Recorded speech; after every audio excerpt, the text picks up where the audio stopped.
കർണാടക വനമേഖലയിൽ ഉരുൾപൊട്ടലുകൾ ഉള്ളതായി സംശയം. കൂട്ടുപുഴ ഭാഗത്ത് പുഴയിലെ ജലനിരപ്പ് വർദ്ധിക്കുന്നു. വളപട്ടണം പുഴയുടെ കരയിലുള്ളവർ ജാഗ്രത പാലിക്കാൻ നിർദ്ദേശം. വിവരങ്ങളുമായി നമ്മോടൊപ്പം നിഖിൽ അളവൂർ ചേരുന്നുണ്ട്. നിഖിൽ, മഴ കനക്കുകയാണ്. ഈ ഒരു സാഹചര്യത്തിലാണ് ഉരുൾപൊട്ടൽ സാധ്യത കൂടി നമുക്ക് ആശങ്ക ജനിപ്പിക്കുന്നുണ്ട്. എന്തൊക്കെയാണ് വിവരങ്ങൾ?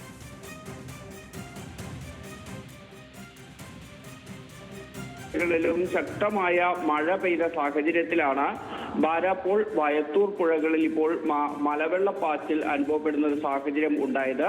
രണ്ട് പുഴകളും കരകവിയുന്ന ഒരു സാഹചര്യം ഉണ്ടായി. കർണാടക വനമേഖലയിൽ ഉരുൾപൊട്ടലുകൾ ഉണ്ടായി എന്നാണ് സംശയിക്കുന്നത്. അതിന്റെ ഭാഗമായാണ് ഈ രണ്ട് പുഴകളിലും ഇത്തരത്തിൽ ക്രമാതീതമായി ജലനിരപ്പ് ഉയർന്നത് എന്നാണ് മനസ്സിലാക്കാൻ സാധിക്കുന്നത്. ഈ ബാരാപ്പോൾ പുഴയിലൂടെ മരങ്ങളും മറ്റും ഒഴുകിയെത്തുന്ന ഒരു സാഹചര്യമായിരുന്നു വൈകുന്നേരം ഉണ്ടായിരുന്നത്. ഒപ്പം തന്നെ കൂട്ടുപുഴ ഭാഗത്തും ജലനിരപ്പ് ഉയരുന്ന ഒരു സാഹചര്യമുണ്ട്. കച്ചേരിക്കടവ് പാലത്തിന് ഒപ്പം ജലനിരപ്പ് ഉള്ള ഒരു അവസ്ഥയാണ് ഇന്ന് വൈകിട്ട് ഉണ്ടായിരുന്നത്. ഏതായാലും ഇപ്പോൾ മഴയ്ക്ക് ചെറിയൊരു ശമനം മലയോര മേഖലകളിലും ഒപ്പം തന്നെ കണ്ണൂർ ജില്ലയുടെ മറ്റ് ഭാഗങ്ങളിലും ഉണ്ടായിട്ടുണ്ട്. വൈകിട്ടൊക്കെ നല്ല ശക്തമായ മഴയാണ് ഉണ്ടായിരുന്നത്.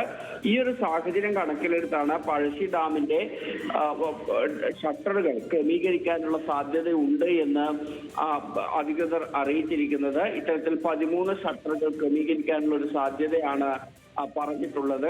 കാരണം ജലനിരപ്പ് ക്രമാതീതമായി ഉയർന്നാൽ ഇത്തരത്തിൽ ഷട്ടറുകൾ ക്രമീകരിക്കേണ്ടി വരും. ആ സമയത്ത് വളപട്ടണം പുഴയിൽ ജലനിരപ്പ് ഉയരാനുള്ള സാഹചര്യമുണ്ട്. ഇതുകൊണ്ടാണ് വളപട്ടണം പുഴയുടെ ഇരുകരകളിലും താമസിക്കുന്ന ആളുകൾ ജാഗ്രത പാലിക്കണം എന്നൊരു നിർദ്ദേശം നൽകിയിരിക്കുന്നത്. നിലവിൽ മഴ തുടരുന്ന ഒരു സാഹചര്യത്തിൽ എല്ലാ മേഖലകളിലും തന്നെ അത്തരത്തിലുള്ള ഒരു ജാഗ്രതാ നിർദ്ദേശം നൽകിയിട്ടുണ്ട്. ഇതിനൊപ്പം ഉളിക്കൽ മേഖലയിലും ശക്തമായ മഴ പെയ്യുന്നുണ്ട്. വയത്തൂർ പുഴയിൽ ജലനിരപ്പ് ഉയർന്നു. ഒപ്പം തന്നെ വറ്റിയാന്തോട് ഉൾപ്പെടെയുള്ള പാലങ്ങളിൽ വെള്ളം കയറുന്ന ഒരു സാഹചര്യമുണ്ട്. ഇത് സാധാരണ നിലയിൽ വെള്ളം കയറുന്ന പ്രദേശങ്ങളാണ്. അവിടെയും ഇത്തരത്തിൽ ജലനിരപ്പ് ഉയരുന്ന ഒരു സാഹചര്യം നിലവിൽ ഉണ്ടായിട്ടുണ്ട്.